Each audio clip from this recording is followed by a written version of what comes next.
Hola, bienvenido a RaiMed, tu canal.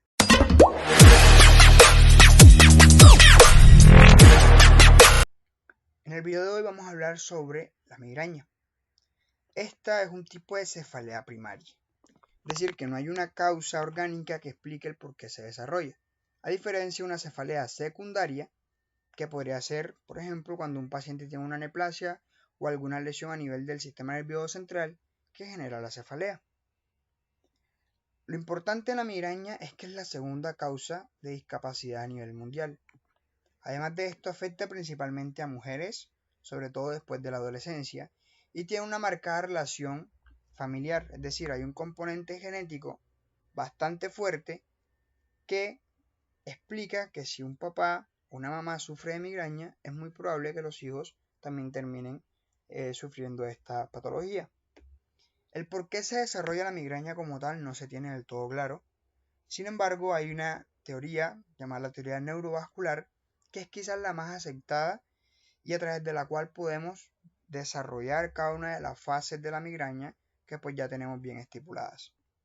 Entonces, esta teoría neurovascular comenta de que hay un gatillo, hay algo que activa la migraña en la persona, y esto va a variar mucho de acuerdo a la persona. Para muchos es el consumo de chocolate, el consumo de mariscos, quizás el dormir en el día, el estrés o el exponerse al sol.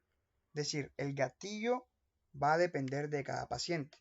E inclusive muchas veces cuando llegamos a hacer la anamnesis, cuando el paciente llega a nosotros, él mismo nos refiere, el dolor se me presenta principalmente o los episodios se desarrollan cuando como X o Y cosa o cuando hago X o Y actividad. Entonces, ese gatillo va a generar una hiperexcitabilidad neuronal, aumentando la secreción de serotonina y de catecolaminas. Esto como tal va a generar la fase premonitoria de la migraña, que va a tener un inicio horas o días antes de la cefalea y que se va a caracterizar por rigidez de nuca, fatiga, déficit en la concentración, sobre todo esta última. O inclusive hay pacientes que sienten una pesadez en el cuello o en la cabeza según ellos refieren. De hecho, es muy común que los pacientes en esta fase premonitoria la identifiquen y ya sepan que cada vez que le da esa rigidez en el cuello o que se le empieza a nublar la vista un poco y demás, comentan, hey, me va a dar la migraña e inician a tomar el tratamiento. Es muy frecuente esta parte también y es importante también para llegar al diagnóstico al momento de la anamnesis cuando el paciente no lo comente. Posterior a esta hiperexcitabilidad neuronal, se va a generar una vasoconstricción a nivel cerebral que va a desarrollar a su vez como especie una isquemia transitoria. Esta isquemia transitoria es lo que explica la segunda fase de la migraña, que es lo que conocemos como aura o síntomas prodrómicos. Esta aura no va a estar presente en todos los pacientes con migraña, solamente está presente en un tercio de estos, por lo cual nos empezamos a dar cuenta de que hay una clasificación de la migraña, que son aquellos pacientes sin aura y aquellos pacientes con aura. El aura no es más que síntomas neurológicos que próximamente los voy a estar explicando. Y algo importante a tener en cuenta es que este pródromo debe durar entre 5 y 60 minutos máximo, ya que si dura más de esto o menos de este tiempo deberíamos pensar en otros diagnósticos. Por ejemplo, si dura más de 60 minutos y un paciente tiene edad avanzada, no deberíamos pensar de entrar en una migraña. Podría ser un AIT o un ACV, que de hecho la migraña per se es un factor de riesgo para el desarrollo de estas entidades, que son mucho más graves y requieren un manejo mucho más urgente. Entonces siempre tener en cuenta esto, que el aura máximo debe demorar 60 minutos. Posterior a esta vasoconstricción viene una vasodilatación, secundario a un efecto rebote, y básicamente esta vasodilatación va a generar a su vez una inflamación y un poco de edema a nivel cerebral, que es lo que explica la cefalea. La cefalea de la migraña está muy bien descrita y tiene unas características, y es que debe durar entre 4 y 72 horas, debe ser unilateral, pulsátil, de una intensidad moderada a grave, se exacerba con el ejercicio y puede acompañarse de náuseas, vómitos, fotofobia o fonofobia. Posterior a que se resuelve la cefalea, viene el pospródromo, que es básicamente la resaca de la migraña.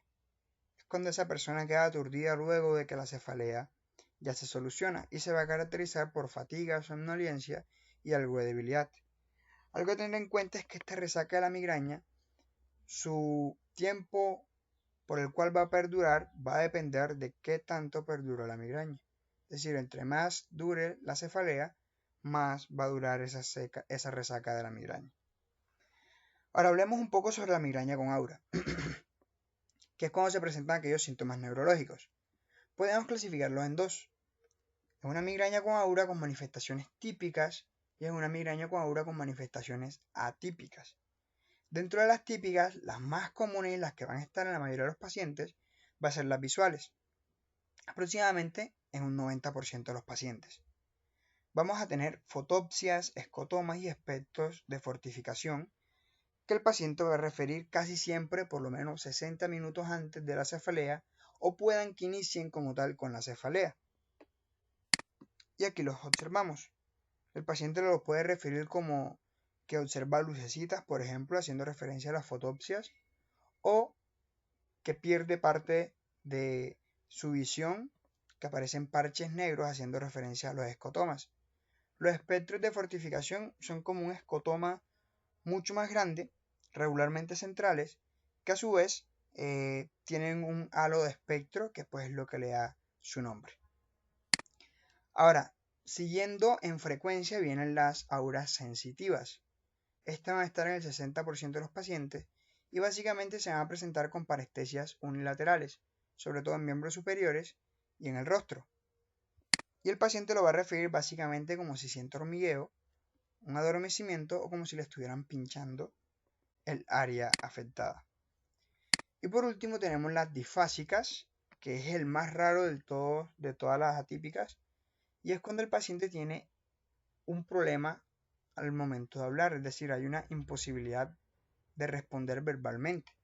El paciente entiende lo que usted le está preguntando, sin embargo no le puede responder. Como digo, es lo más raro y quizás es donde más nos genera problema para realizar un diagnóstico diferencial respecto a un AIT o un ACV, que recalco son las manifestaciones más graves que debemos tener en cuenta cuando se presentan este tipo de manifestaciones a su vez.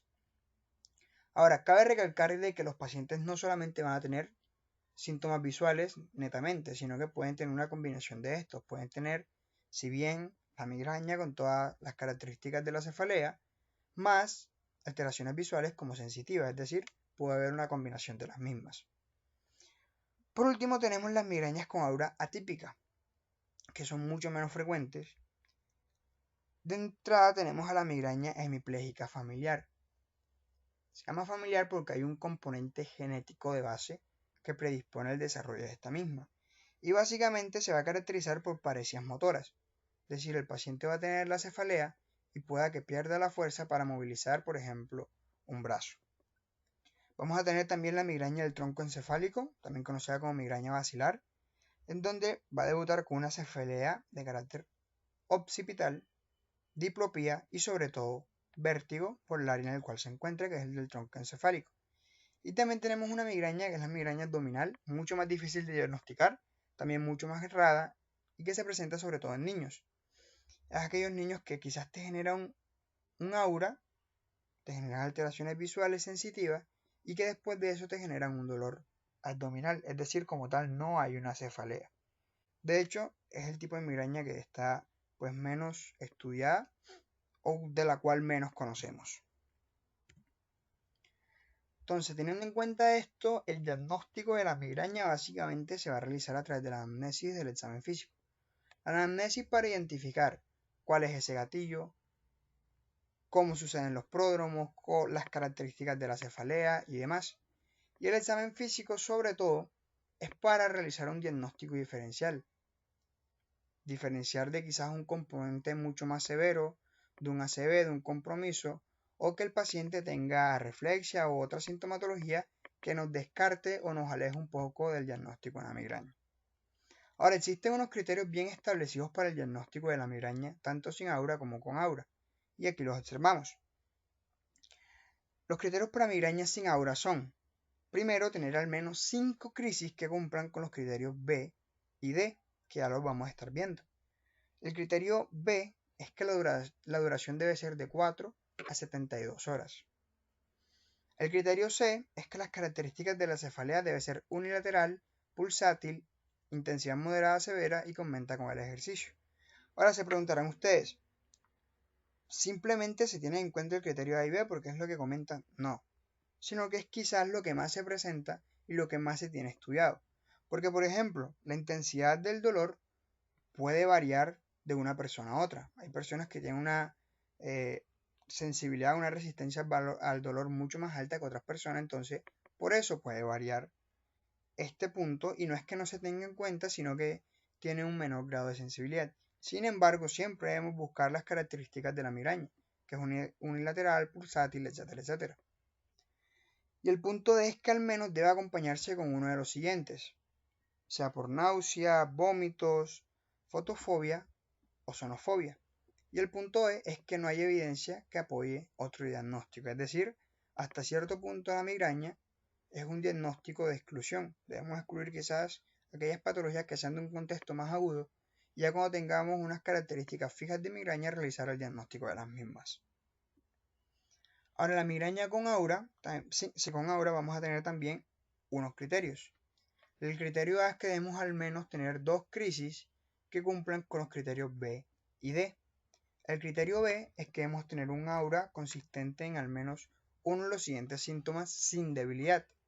Es decir, síntomas visuales como los escotomas, sensitivos o trastornos del lenguaje como ya lo estuvimos viendo con anterioridad. El punto C yo lo resumí en duración del aura. El aura tiene un desarrollo gradual de al menos 5 minutos. Es decir, ese escotoma que se le presenta al paciente tiene una aparición gradual, no es que aparece de forma súbita. Y eso contribuye también a los diagnósticos diferenciales. Y además de esto, cada aura debe durar entre 5 a 60 minutos. Por último, la cefalea con criterios de migraña sin aura que inicia con un aura o máximo 60 minutos tras haber finalizado la misma. Es decir, que una migraña con aura es básicamente cumplir con los mismos criterios de una migraña sin aura, es decir, que dure más de 72 horas, las características que se acompañe con náusea, vómito, fotofobia, etc. Pero además tiene un sobreagregado, que es el aura que cumple con algunas características como ya lo había comentado. Ahora, básicamente con estos criterios que nosotros vamos a realizar el diagnóstico de la migraña y se le va a instalar un tratamiento.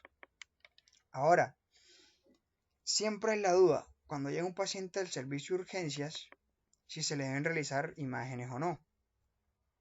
La migraña como tal per se no necesita la utilización de imágenes como una tomografía. Sin embargo, les traje este breve resumen de algunos casos donde sí deberíamos pensar en realizar una imagen de cráneo. Por ejemplo, cuando la cefalea es de inicio explosivo, es decir, una cefalea que no cumple con pródromos, una cefalea que no tiene síntomas premonitorios ni nada, sino que simplemente aparece, mucho cuidado porque puede ser algo más. Una cefalea con síntomas focales distintos a los del aura, que ya los conocemos. Una cefalea acompañada de síntomas o signos de hipertensión endocranial. O una cefalea que no es clasificable dentro de los criterios de una migraña, sea con aura o sin aura. O que a su vez tenga una evolución progresiva que no responde de tratamiento más de 72 horas, ya que se nos sale de los criterios que regularmente manejamos de la migraña sin aura. Con esto hemos terminado este video, espero que les haya gustado mucho, que puedan apoyarlo y puedan compartirlo con todos sus colegas. Si es así, próximamente estaré sacando el video de cómo se trata una migraña. Sin nada más que decir, hemos culminado con el video de hoy.